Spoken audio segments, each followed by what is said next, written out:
We open with what appear to be French bank robbers in Holland throwing bombs at windmills. Wait, this is Transformers, right? Oh wait, I see. The Autobots are watching TV.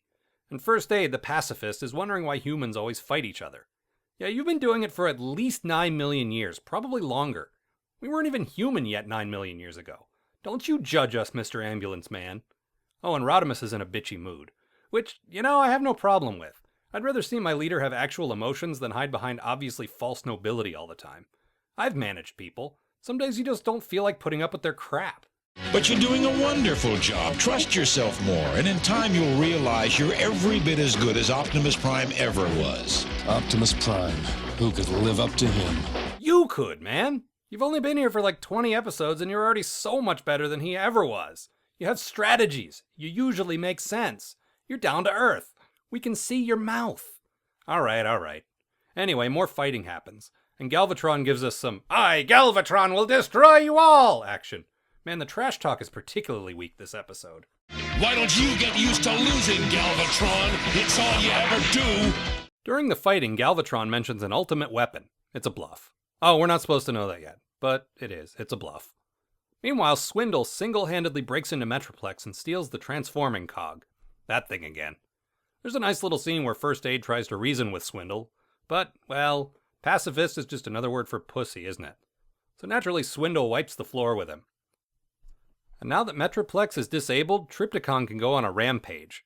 Which, okay, not a bad plan, but really? I mean, I know you guys are evil and all, but that's just patently unfair somehow. If I were Trypticon, I'd always be doubting that victory, you know? Swindle quite awesomely tries to weasel something out of Galvatron for getting the cog. Man, I love that guy. So sleazy. Galvatron's not having any of his shit, though, and blasts his ass. Meanwhile, Trypticon almost kills some kids or something. First Aid apologizes for letting Swindle get away. They're all cool with his beliefs, but he still throws a hissy fit and drives off, which bums out Rodimus even more. Man, we're moody this week.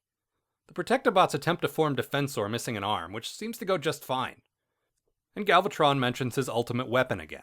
Yep, still bluffing. Totally just making that up. So, maybe I spoke too soon earlier when I defended Rodimus and his plans, because this is a particularly stupid one. Disguised as human workmen, which the Decepticons use all the time apparently, Spike and Daniel, two very high-profile humans, ride to Trypticon in Rodimus and Ultra Magnus, the two most high-profile Autobots, and they still get in somehow. Yeah, that's pretty stupid. I'm gonna chalk this one up to Rodimus having a bad day. Spike and Daniel steal Trypticon's transforming cog and run away in their little jumpsuits. And it occurs to me, the one-time hard hats might actually be useful. They're nowhere to be found. Meanwhile, First Aid is hanging out with some kind of generic southern junkyard robot, repairing refrigerators. Which, sure, that's good honest work for an Autobot, I guess. The Decepticons install Metroplex's cog in Trypticon, which, no, that makes no sense. Shouldn't he turn into Metroplex now? But no. So he resumes wandering the countryside and smashing things. Metroplex, on the other hand, has some trouble with the other guy's cog, so they end up fighting in sort of fucked up half-transformed modes, which is kinda cool. Hotspot, leader of the Protectobots, tracks down First Aid and talks him into going back to repair Metroplex, which he does. Then Rodimus works out that Galvatron's ultimate weapon is a bluff. Thank you!